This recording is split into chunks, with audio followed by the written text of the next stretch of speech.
And Casey, you're very welcome to the Creative Souls of Clare podcast. I'm just up the road from your native Milltown, Malby, and you're all the way in Sydney, Australia, I believe. Yep.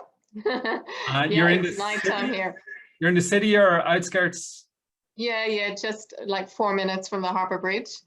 But we're back onto beautiful natural reserve with trees and possums and, all that happening just outside that window in the dark right now. Beautiful. So is there a kind of an array of nighttime sounds there when you're going to bed? Yeah, there's a scatter of possums through the branches, our dog chasing them, barking. Sometimes we have brush turkeys, which are giant black turkeys that scratch around in the bush. Every evening, pretty much, we get a cacophony of kookaburras. I don't know if you know the kookaburra sound, but it's the laughing jackass, which just absolutely fills your heart. No matter what's going on in the world, you have to just stop. And we get the most amazing sunsets across the trees and the Sydney skyline. So we're very blessed to be right on the edge of nature, Beautiful, beautiful, and quite a contrast with where you grew up, although a different type of beauty in the west coast of Clare, isn't it? Most beautiful place on earth, let's face it. Yeah, no, my dad is still living in Seafield, and every time I go home, which is much more seldom these days with the locked borders, but it's just breathtaking. The view out, from the house is straight across to the Aran Islands, the cliffs of Maher, and then Seafield Pier, so it's just absolutely stunning. And you get the Corrignaroan and Corriganilwer, so there's a seal colony just out from the house as well. So it was a magical place to grow up. Between that and Milltown, where of course I grew up as well. My mum had a shop there. So I grew up behind the counter there and on the boat with my dad, had a trawler out of Seafield Pier. So quite idyllic, really, and missing it greatly because, that's always in my heart. I say I have seawater in my veins, Oh, wow. It sounds terribly idyllic, and I can immediately see where poetry can be born there. Yeah, absolutely. I mean, I paint those pictures all the time in my head, but also on the page because I want to capture it. There are changes happening, one of the things I do is eco poetry. So I do tend to record the changes that are happening in the world as well. Even back there, I notice the superstorms have carved out new landscapes in the sand as well. And here, of course, we had the mega fires last year. So I was just writing a piece actually for one of the papers today, and I was revisiting. We've gone from, in October 2019, we had the mega fires, and they've basically got put out by floods in February 2020. So we had 6 months of masks and smoke and toxic air in Sydney and indoors, and then COVID hit. So we went straight through to masks and indoors again. But, you have to keep the heart, keep leaning into the light.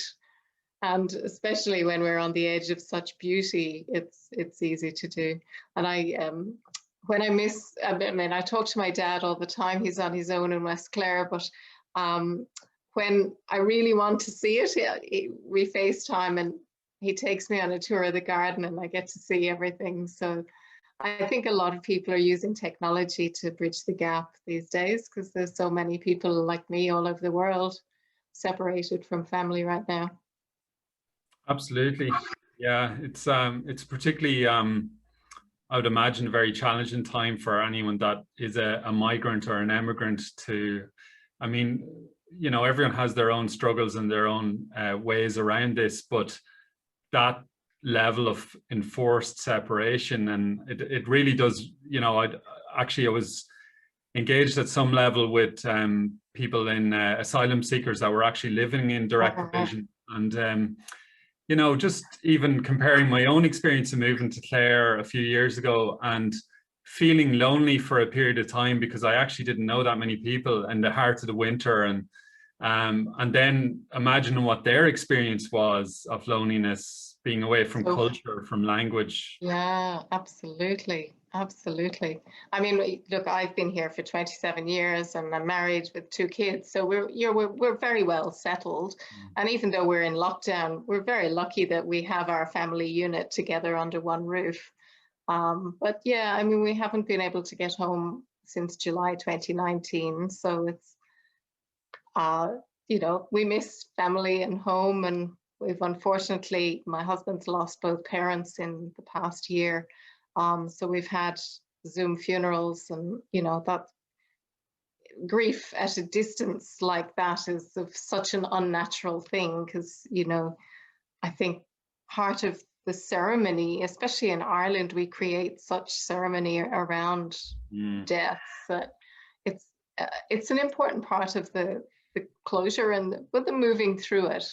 And I never think you're finished with death. I think you carry your loved ones with you always. But I think it helps you to go through that space of acceptance, you know. So I know there's lots of people facing that through the world at the moment. But, you know, we just carry on. It's such a, it's unprecedented at one level. And then on the other hand, people went through TB and on other challenges, wars and so on. But for us and our generations and so on, we don't have the frame of reference perhaps. And it strikes me that, you know, at an emotional level, it can be difficult to process or put language on. And it strikes me that therein enters the role of poetry, or a role of poetry, is to help us understand and connect and express. Absolutely. I mean, since my first poem was published as an adult in 2016 in the Irish Times, that was had the most, you know, extraordinary experience of how poetry connects human hearts, you know, across time and space. Because the response to that poem, and it was an immigrant poem as well, you know, relating to the death of my mother, and the number of people who responded and said, that's my story too. And it made me realize how, you know, that really is a function of poetry. It's to connect from heart to heart. And it's to really sort of bring out that human experience where we can feel less alone in the world, and we can feel more understood by sharing, you know, those fundamentally human experiences. With that in mind, do you happen to have that particular poem to hand by any chance? I'd love to hear it. I think I am. Yeah. About my mom? Yeah, sure. So I mentioned she had a shop in Milltown. So this is based there, and yeah. Will I just read it rather than explain? If you were up for it, Anne, that'd be fantastic. Of course, I'd love to. In memoriam to the draper, the town is dead. Nothing but the wind howling down Main Street and a calf bawling outside the fiddlers. My mother's words, not mine, in a letter kept in a drawer these long years. She had a way with words, my mother. That's why they came, the faithful of her following, leaning into her over the counter for an encouraging word or the promise of a novena. Long before we had local radio, our town had my mother, harbinger of the death notices and the funeral arrangements, bestower of colloquial wisdom, bearer of news on all things, great and small. Who was home and who hadn't come, who had got the civil service job and by what bit of pull. The councillor's niece, smug in her new navy suit, oblivious to the circulating countersuit. Would you ever think of coming home? Her words would catch me unawares, lips poised at the edge of a steaming mug, igniting a spitfire of resentment each time, then draping me for days.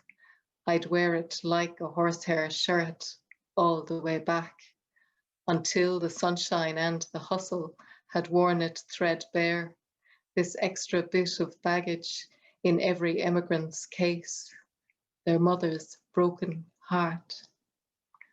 I never thought to ask her, would you want me to? So I could look out at the rain circumnavigating the empty street and shiver at the wind whipping in under the door.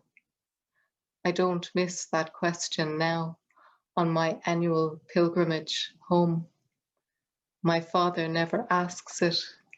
Like me, I know he feels it hanging in the air alongside her absence. I miss my mother and her way with words.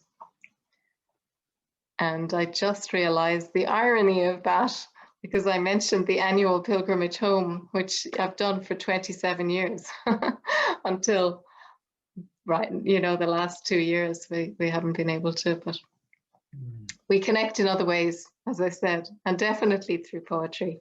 Yeah. It was really interesting. You know, I had people from Canada and America and Australia and New Zealand connect with that poem. You know, one guy had been in, I think it was the Bronx for 30 years, and he read it in the Irish Times, and he said, that was my mother.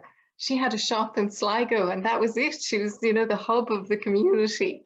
And he said he had that same experience, you know, when he went home, she'd ask, would he ever think of coming back? And when she died, you know, you have this, you carry this kind of guilt as well. But I think most of all, what I heard from people who related to that poem was that it gave them permission to say, yeah, it sucks, you know, because I think if you decide to emigrate, you kind of feel you can't complain about the hard bits because, you know, you're so lucky to have had that opportunity and to be able to forge a new life somewhere else. And it was your choice after all. But, you know, you don't realize, as I didn't at 24, that, you know, what it means further down the track, like for your kids and for your parents to have their grandchildren 17,000 kilometers away. So, you know, I mean, I think that was it was an epiphany for me to see a poem give people permission to almost grieve and let go and to feel they could say, yeah, it's hard sometimes. You know, that sort of human recognition. Yeah. No, it's beautiful, and I think Clare in particular has such a history of a legacy of emigration, doesn't it? And For like, sure.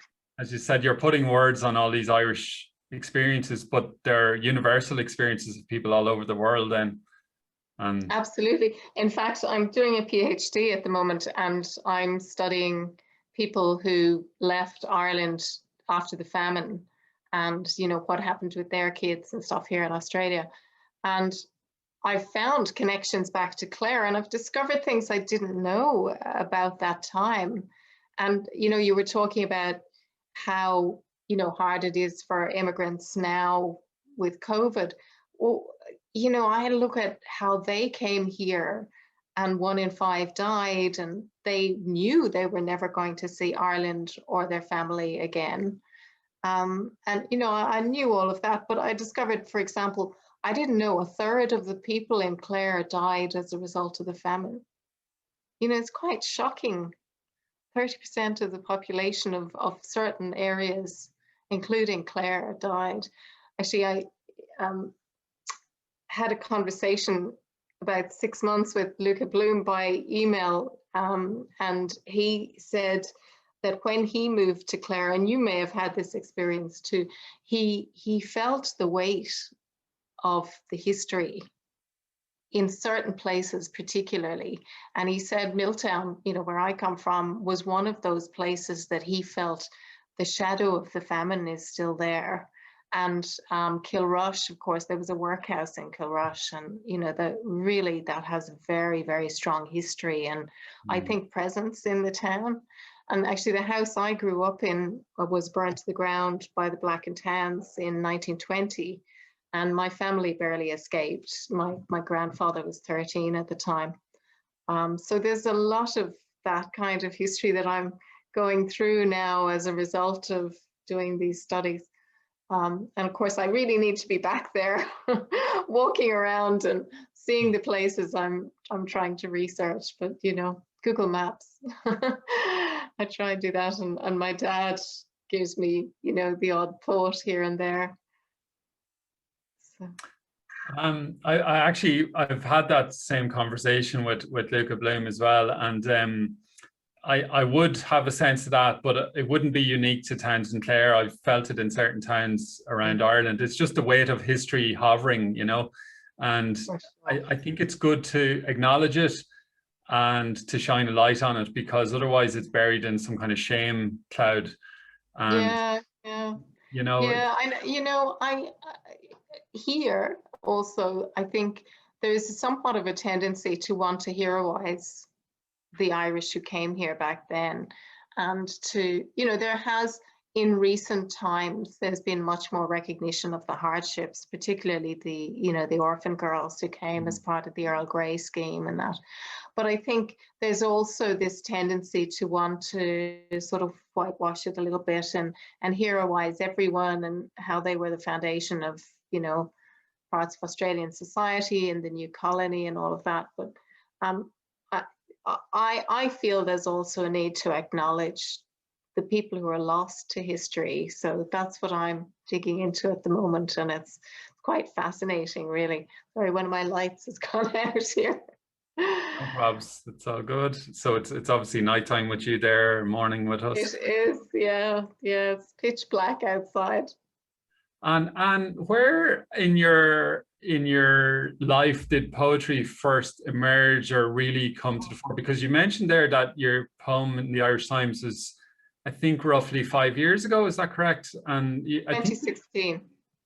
Yeah, thereabouts. So I think, did you mention that was your first poem, or was it your first poem published in the newspaper, or what was the context there?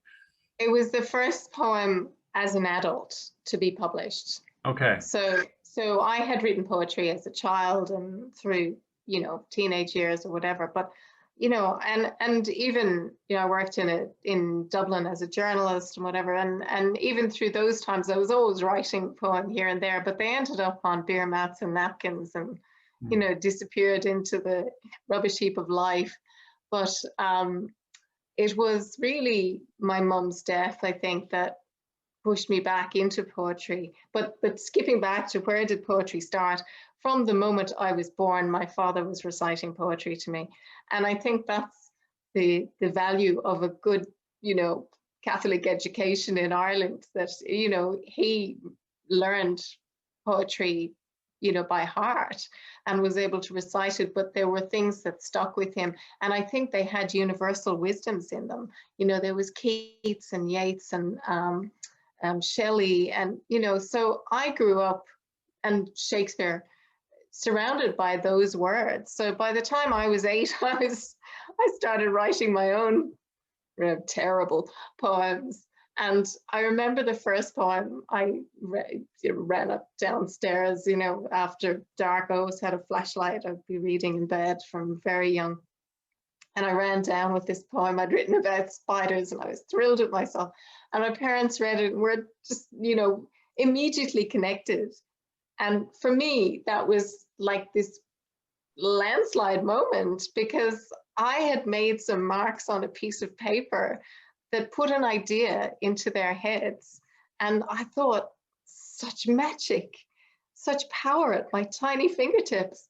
So I ran back upstairs and wrote another poem and ran down again, and they sent me off to bed with a good talking to. But that magic has never ever left. You know, I the next day getting up, all I wanted to be was a writer, and that never left either. But of course, you know, when I was leaving school, Ireland was in deep recession, so being a poet or a creative writer just really didn't seem to be an option to me, especially I wanted to pay the rent and, you know, put food on the table. So I did a law degree and went into journalism, and I've gone into, you know, corporate media communications and all of that since then, and many other things. But I've always had that deep desire to communicate in a creative way as well. And you know, it's a blessing in a way that that came out of such a difficult part of my life. Like it really was trying to understand or process my grief over my mum's death that made me start writing again. And then it was such a gift that her poem was the one that also gave me that, again, a new epiphany as an adult, that this is magical. This has this power to connect people regardless of your background. Or, you know, there's people all over the world who paint Seamus Heaney's words on sheets and hang them out windows as a sign of hope to people. You know, at the beginning of COVID, we had people hanging out, if we can winter this out, we can summer anywhere. And, you know, Noli Temere, his last words, just, it's extraordinary that people, regardless of culture, are able to connect with that. And I think it's because it's the heart of what makes us human. And, you know, nothing else. Well, look, any art form, I think, really does tap into that transcendent space within us, that almost ancient sacred knowledge within us. But everything else in modern life, I think, throws that out. And there's been such a commoditization of other arts, but I think poetry has in many ways resisted that. It's just never been, you know, hugely taken up in the mainstream in the way that other art forms have been able to be commoditized. And I think that's actually quite a good thing. We're very lucky because it's a purer form as a result. In my mind. Sorry, Anne.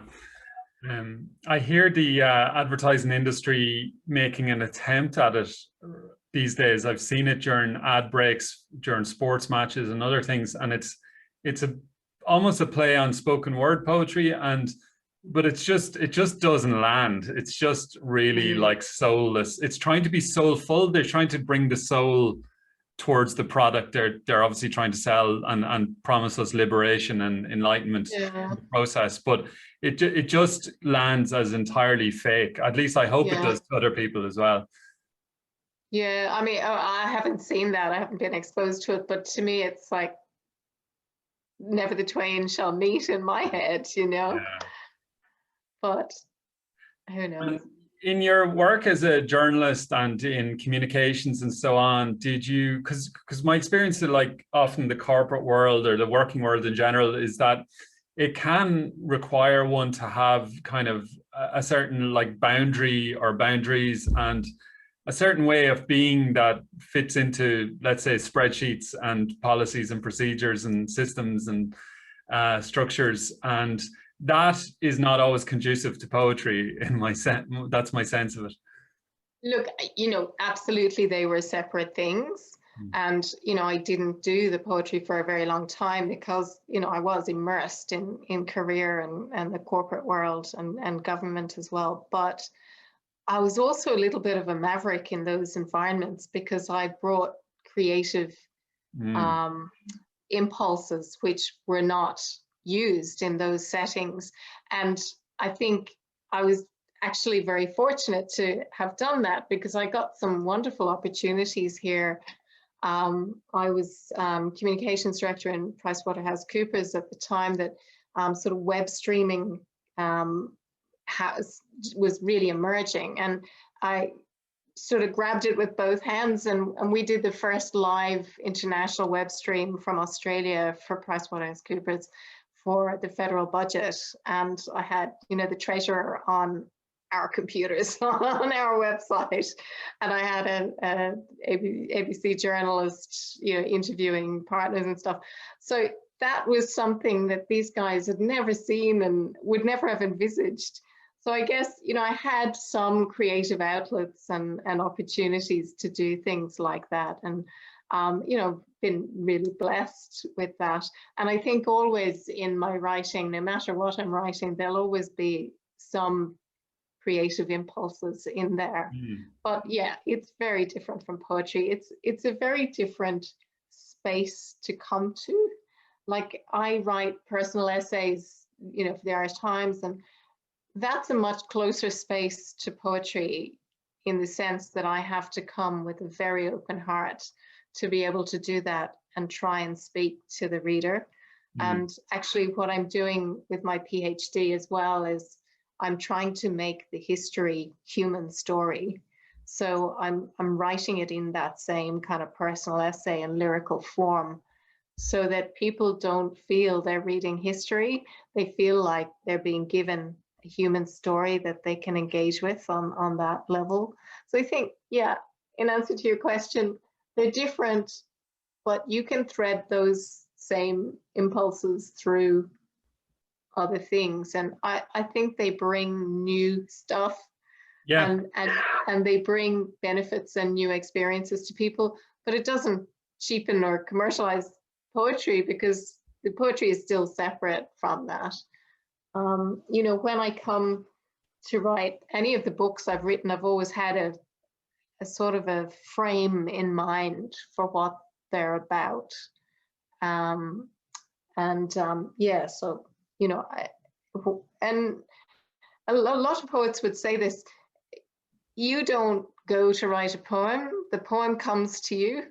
I actually, Paul Muldoon, I saw him on a podcast last year and I was quite fascinated.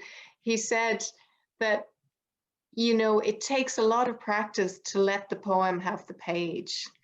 And I loved that, because I've always found that if you try to direct what the poem is doing on the page, it never feels like the best you can do. It never feels quite right.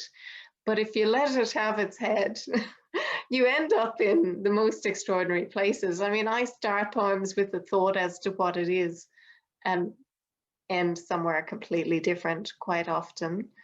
But also I find that what comes out on the page is generally what's possessing me. It's always those things that are in my heart, in my head at that time. And I won't realize that how much I've been processing that until it starts to emerge on the page.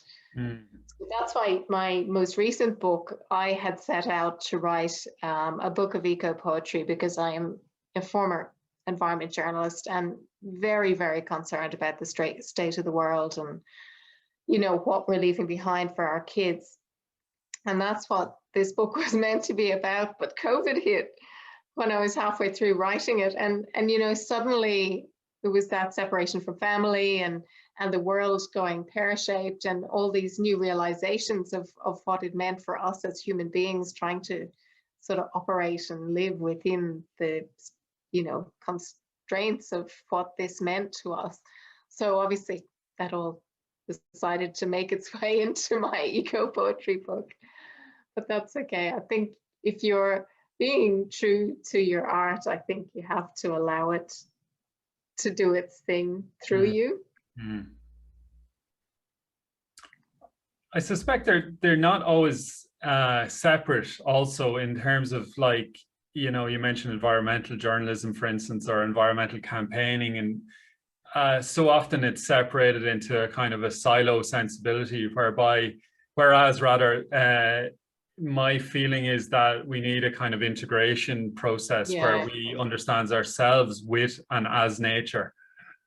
Absolutely. I mean, many of my poems have been used for protests and by environmental groups, including the Climate Guardians, who they blockaded the G20 in Paris, and Extinction Rebellion have used them, Climate Coalition, World Wildlife Fund. So it's actually amazing and wonderful to see your words have power in trying to help make a change. That's definitely part of my purpose with eco poetry, for sure. And you know, I've been very blessed to meet some extraordinary people through that as well, who are activating in very different ways. Like the Climate Guardians dress as angels, and so when they blockade, they're so peaceful and they bring music and poetry to it that people engage with the message even if they don't believe in climate change, because it comes through beauty and art. And I think that's a very, very powerful way of using, if you want to, art. There's an amazing artist here in Australia, Janet Lawrence, who have been, very blessed to do some work with her, and her work is just transcendent.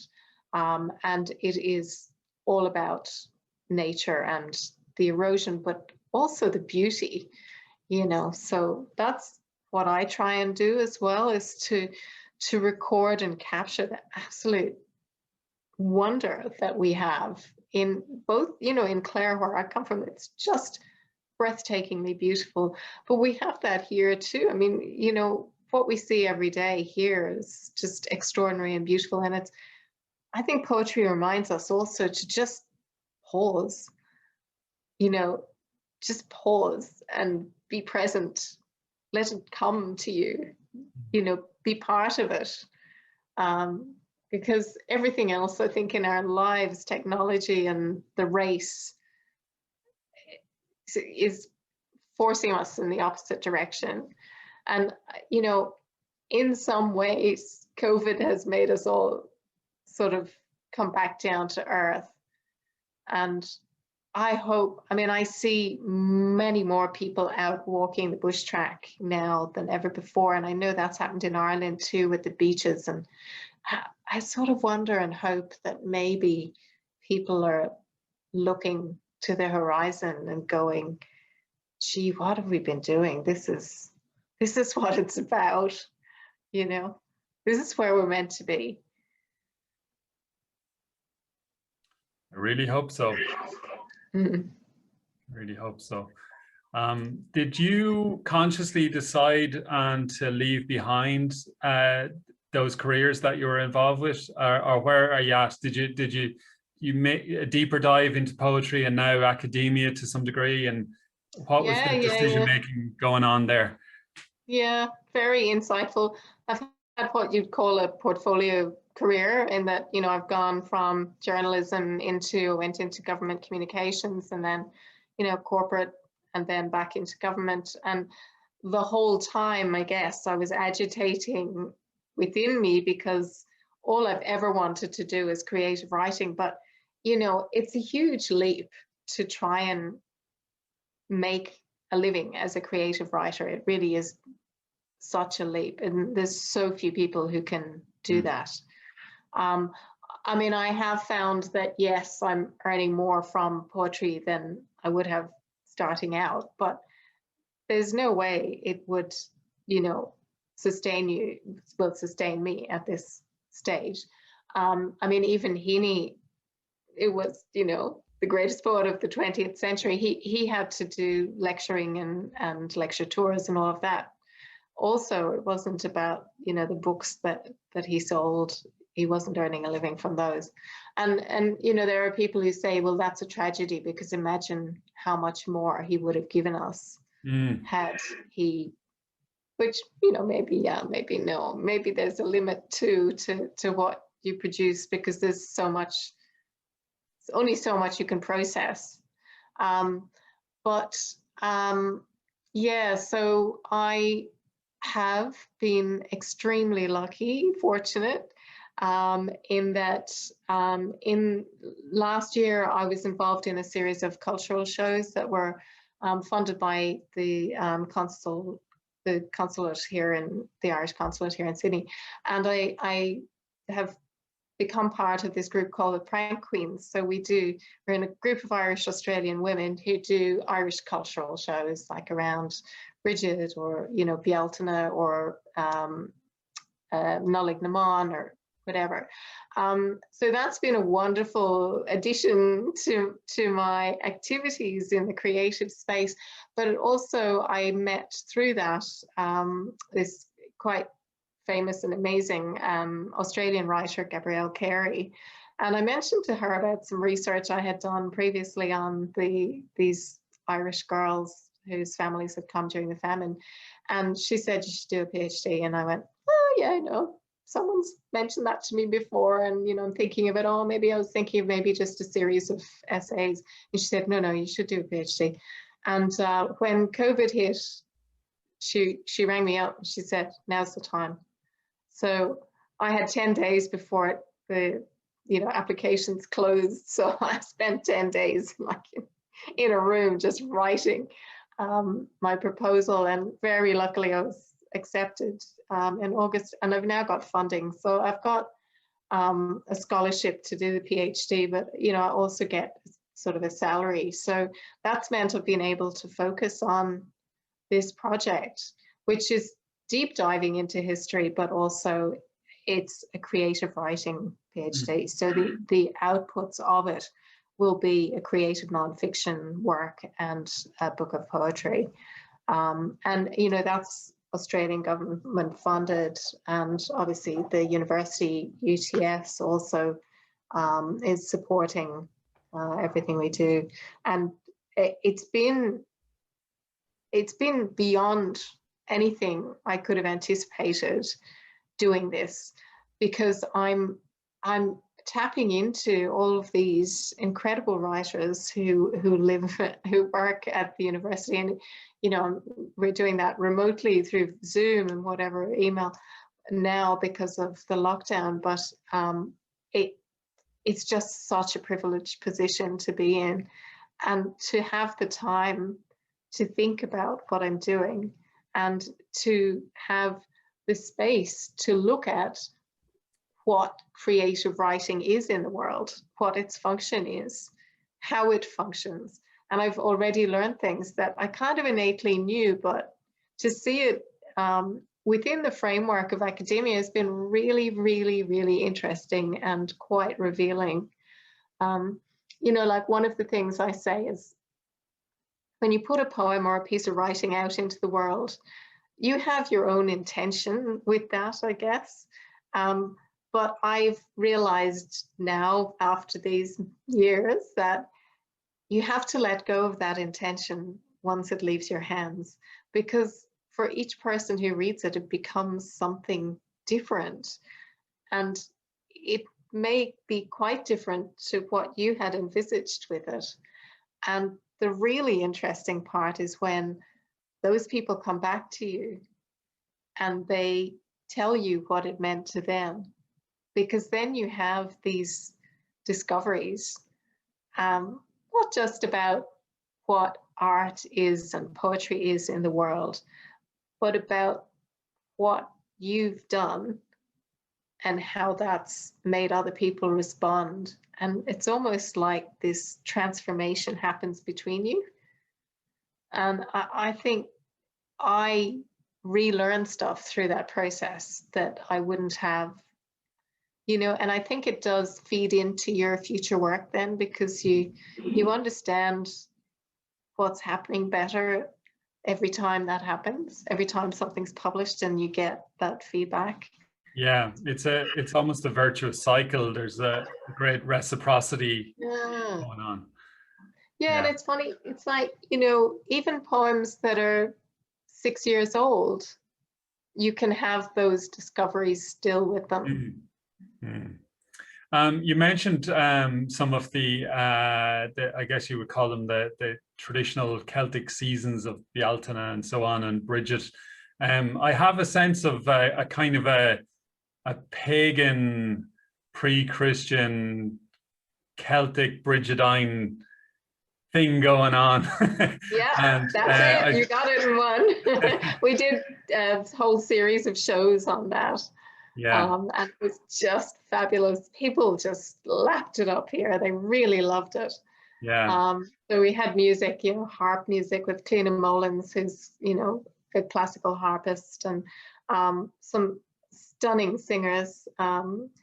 Jackie McPhee, who was on, I don't know if you saw a clip of the Late Late Show. There was a woman playing violin on the steps of the Opera House, and yeah, that was her. So she's in the show, and Gabrielle Carey, who's this amazing Australian writer, and Anya Dupuer, who's the, you know, artistic director behind the whole thing, but she's also an actress. Like she you know, does Finnegan's Wake, and, you know, she'll find things that have, you know, juxtapose into that Bridgette story or whatever. So yeah, and actually I wrote a poem which was an incantation to Bridgette during the bushfires last year. So that was part of the show as well. And there is this strange thing that happened while, you know, we didn't know these mega fires were going on and on for 6 months, and we didn't know when they'd end. And we were literally, Sydney was shrouded in smoke for months. You couldn't go outside. It was coming in the homes. People were buying air purifiers, masks. It was really, really quite a shocking time, very confronting. And so we're there in, I think it's the 2nd of February, you know, Feast of St. Bridgette. And I get out my incantation to Bridgette, and we're in a museum in North Sydney, and the tendrils of smoke are starting to make their way in through the cracks in the windows.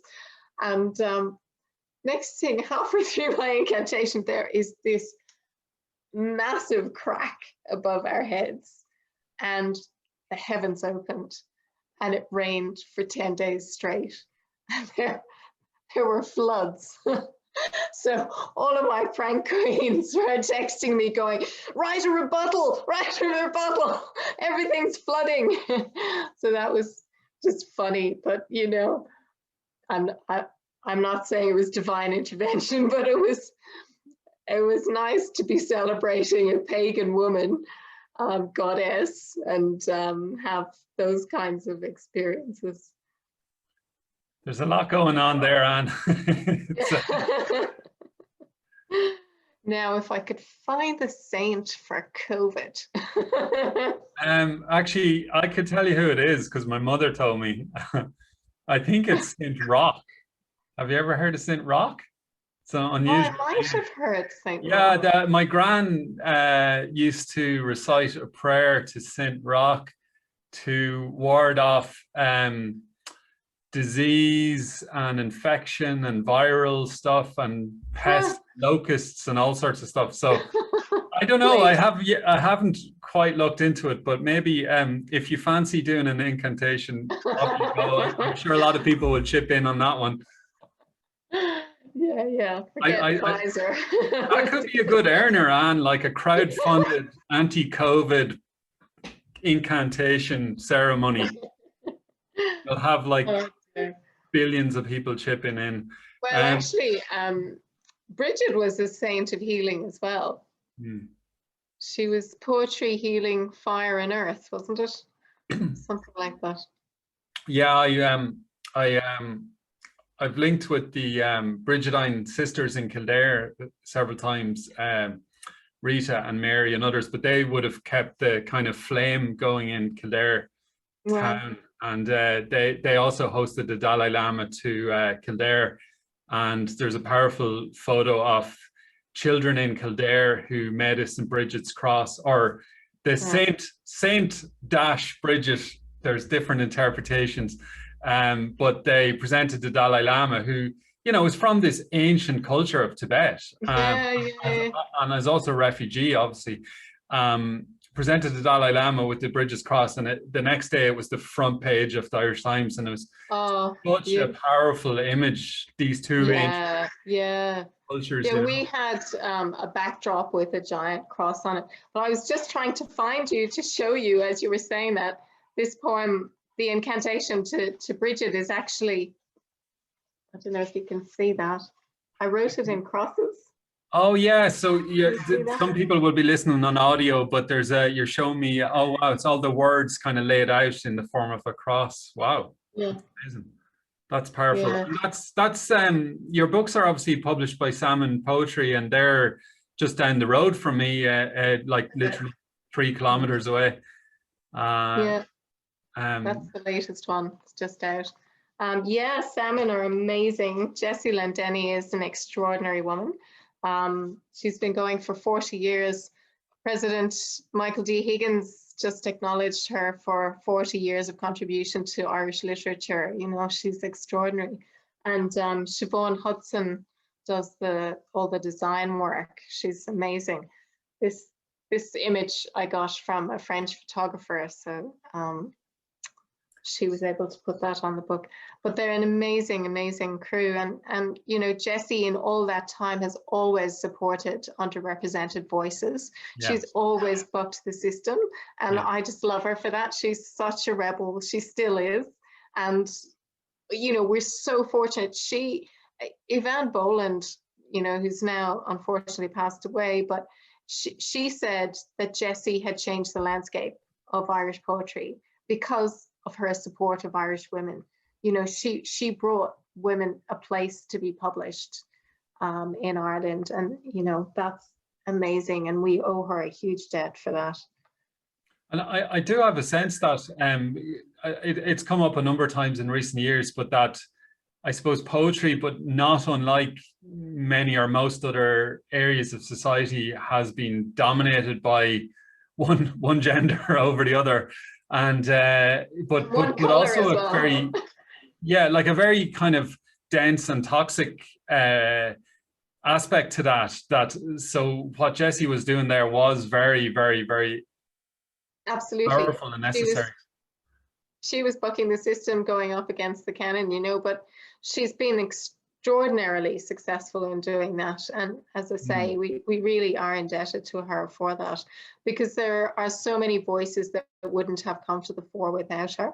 And she published a book of Michael D. Higgins way back as well, you know, so she's spotted talent early, you know. She's Rita Ann Higgins was one of hers too. You know, she's got a real eye. You know, I see it in the poets that she's publishing. You will find there is a thread there of just some really extraordinary writers. I think if you pick up a Salmon book, you're unlikely to hit anything substandard, I'll put it that way. There's a lot of poetry out in the world, and you know, there's a lot of thoughts going around and a lot of stuff being published, but I think you will find that's real quality under that brand that she's created. And there are a lot of voices you wouldn't have seen if Jessie hadn't given them the chance. You know, and I think she's still doing that. She's still looking, she wants working class voices, and she wants people that won't find a home easily elsewhere. Still, that's part of her mission always.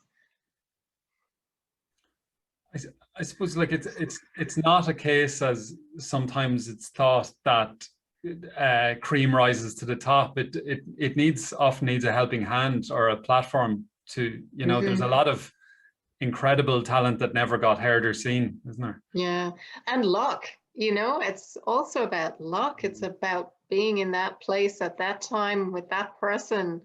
I really think that, although I have to say, I think with poetry, there are so many opportunities now to get your work out there and published, that some solid persistence on top of talent, obviously, will go a long way.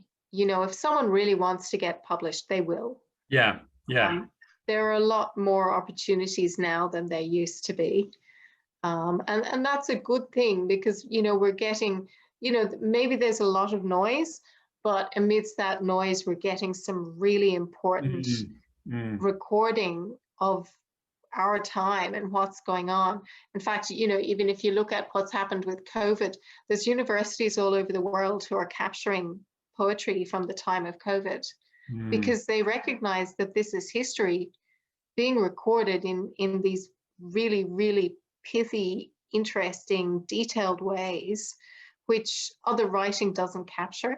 And it's the essential human experience that poetry captures. And that's what, you know, UCD has archived a whole heap of COVID poetry. The University of Plymouth has, Stanford University has, I know because all of those guys have archived some of my COVID poems, but there's been projects all over the world on this. And it's so that, you know, future generations and future researchers will have that very rich vein to tap into. Because, you know, hopefully this will go away, you know, or this will become a much lesser deal for us all. And afterwards, what really will capture the essence of how we lived through this time better than, you know, that really deeply human essence that's captured through poetry? Yeah, I'm a big believer in that, and capturing and processing, you know, to make sense of it.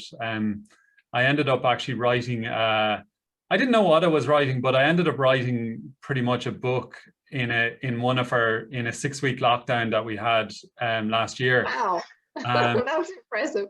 Yeah, I did it in 6 weeks, and the last book took 6 years, so I thought that was quite interesting. Wow. So, Amazing.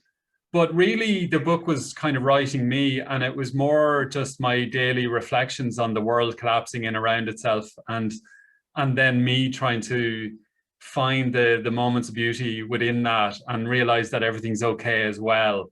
And but I haven't looked at it since. It's buried on the hard drive, and I've no ambition or appetite to do anything with it, but I do feel that at the very least, it's a record, you know, and it's a record for me, if not someone else in the future. And absolutely, we do live in very special times, even though they're dystopian at one level, but within that darkness, as your book will suggest, your new book is, there's always the light and the potential for more of it.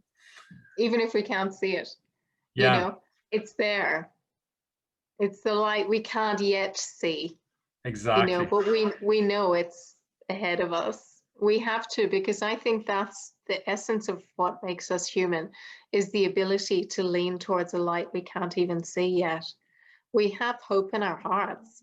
I think it's, you know, absolutely fundamental to us that we do that. You know, humans carry on. We're very persistent. And I think we couldn't do that without that hope, that belief that it will get better. And, you know, and then you look out at that stunning, stunning place you're living in, Clare, which I miss so much. And how can you not harbor hope when you see, you know, the sunrise on the other side, when the sunset. Sunset, for sure, yeah. That stunning, stunning western coast. It just fills your heart, you know, it's enough to get you through the dark, I think. Yeah. Do that. And would you like to bring us to a close with another reading of your choice, if you have something available, or the inclination, or an incantation? Well, okay, I'll give you a choice. You can either have Bridgette, which it's done strange things before, or the other thing I thought was this, what I think is an uplifting poem. It's called a cento, which is when you take lines from other poems and you blend them together to make something new. So what I did for the 40th anniversary of Salmon, they produced an anthology, Days of Clear Light. And for Jessie, I wrote this poem based on her 2 books. I picked through and picked all the lines I really loved and made this book, this poem, which for me is about finding the essence of living a life well. So those are your choices. You can have an incantation. I'm always up for some living life well guidance. All right, I'll do it. You'll recognize some of the scenes. Suggestions for living, a cento, after Jessie Lendenny. Lay still, the sounds heard, the beginnings of comfort. Feel the sea on the wind, the falling of the wave riding the horizon, and the waves recede beyond the cliffs, beyond the trees, rows upon rows, filling their long trailing sacks.